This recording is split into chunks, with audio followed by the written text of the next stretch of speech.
નમસ્કાર મિત્રો, ગુજરાત સરકારના નિવૃત્ત થયેલા પેન્શનરોએ 30 મે પહેલાં એટલે કે 30 મે 2026 પહેલાં કરવું પડશે આ કામ, નહીંતર પેન્શન થઈ જશે બંધ.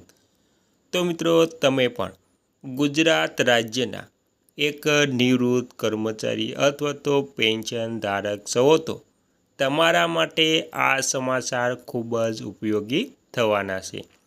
તો મિત્રો, શું હવે 30 મે પહેલાં કયું કામ ફરજિયાત કરવું પડશે, નહીંતર પેન્શન બંધ થઈ શકે છે? તો તેની તમામ વાત આપણે આજે કરવાની છે. તો મિત્રો, તેમાં આપણે સૌથી પહેલાં તમામ વાતમાં વાત કરીએ તો સામાન્ય રીતે મે મહિનામાં પેન્શનરોએ હયાતીની ખરાઈ કરાવવાની હોતી નથી. ગુજરાતમાં હયાતીની ખરાઈની પ્રક્રિયા દર વર્ષે 1 મેથી 31 જુલાઈ વચ્ચે ચાલે છે, જેમાં તમે પોસ્ટ ઓફિસ મારફતે પણ ઘરે બેઠા વિના મૂલ્ય કરાવી શકો છો. તો મિત્રો, આવી રીતે ગુજરાત રાજ્યના પેન્શનરોએ હયાતીની ખરાઈ માટે તે પોસ્ટ બેંકમાં પણ તે કરાવી શકે છે.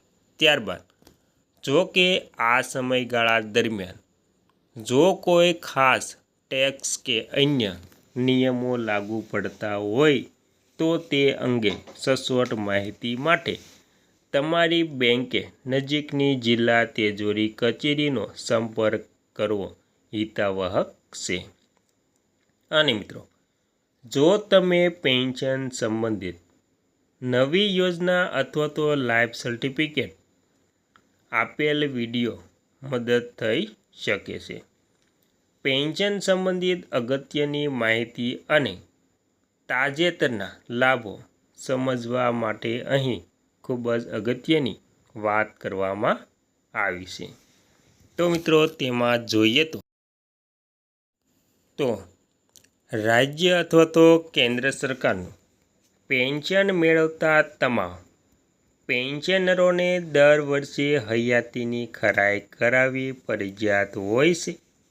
ત્યારે IRLA સ્કીમ હેઠળ બેંક મારફતે વર્ષ 2026 માટે પેન્શનરોની વાર્ષિક હયાતીની ખરાઈ કરવા અંગે અગત્યની સૂચના જાહેર કરવામાં આવી છે. વધુમાં હયાતીની ખરાઈ કરવા માટે ગાઈડલાઈન પણ જાહેર કરવામાં આવી છે. ત્યારબાદ 31 જુલાઈ સુધીમાં હયાતીની ખરાઈ ફરજિયાત. તો તેમાં નવસારી જિલ્લા તિજોરી કચેરીના જણાવ્યા અનુસાર તમામ પેન્શનરોએ આગામી 1 મે 2026થી 30 જુલાઈ 2026 સુધીમાં હયાતીની ખરાઈ ફરજિયાત કરાવી લેવાની રહેશે. જો કોઈ પેન્શનર 31 જુલાઈ સુધીમાં હયાતીની ખરાઈ નહીં કરાવે તો તેમનું ઓગસ્ટ 2026નું પેન્શન બંધ કરી દેવામાં આવશે. અને મિત્રો, ત્યારબાદ હયાતી સર્ટિફિકેટ કેવી રીતે મેળવવું? તો તેમાં પેન્શનરો પોતાની અનુકૂળતા મુજબ નીચેમાંથી કોઈ પણ માધ્યમથી હયાતી નોંધણી કરાવી શકે છે. તેમાં રૂબરૂ તિજોરી કચેરી સાથે સંલગ્ન પોતાની બેંક શાખામાં રૂબરૂ જઈને, ઓનલાઈન www.jivanpramanpatra.government.in વેબસાઇટ પર ઓનલાઈન માધ્યમથી ઘરે બેઠા કેવી રીતે તેની વાત કરીએ તો જે પેન્શનરો ઘરે બેઠા આ પ્રક્રિયા કરવા માંગતા હોય તેઓ નજીકની પોસ્ટ ઓફિસનો સંપર્ક કરી શકે છે, જ્યાં પોસ્ટમેન દ્વારા જીવન પ્રમાણપત્ર એપ્લિકેશનના માધ્યમથી વિનામૂલ્યે હયાતી સર્ટિફિકેટ જનરેટ કરી આપવામાં આવશે. અને મિત્રો, ત્યારબાદ વિદેશમાં રહેતા પેન્શનરો માટે નિયમ.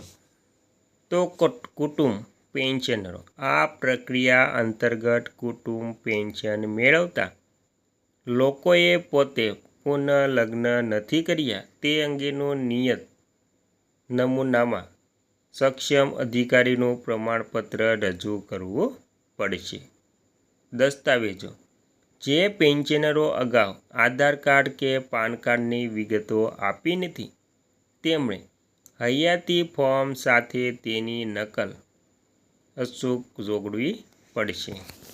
અને મિત્રો, વિદેશમાં રહેતા પેન્શનરો NRI વિદેશમાં રહેતા પેન્શનરોએ નોટરી દ્વારા ફોટા સાથે પ્રમાણિત કરેલી હયાતીની અસલ નકલ, પાસપોર્ટ સાઇઝની નકલ અને NRO એકાઉન્ટની બેંક પાસબુકની નકલ મોકલવી ફરજિયાત રહેશે. અને મિત્રો, છેલ્લે અંતમાં વાત કરીએ તો સહી બેંક ખાતા અંગેની અગત્યની સૂચના. તો તમામ પેન્શનરોએ ખાસ ધ્યાન રાખવું રહેશે કે તેઓનો તેમણે PPOમાં નોંધાયેલ નમૂના મુજબ જ સહી કરવાની રહેશે. ઉપરાંત જો કોઈ પેન્શનરોની બેંક શાખા બદલાઈ હોય તો તે અંગેની જાણ નવસારી જિલ્લા તિજોરી કચેરીને કરવાની રહેશે, જેથી કોઈ પણ પેન્શન સમયસર લાભ મેળવવાથી વંચિત ન રહી જાય.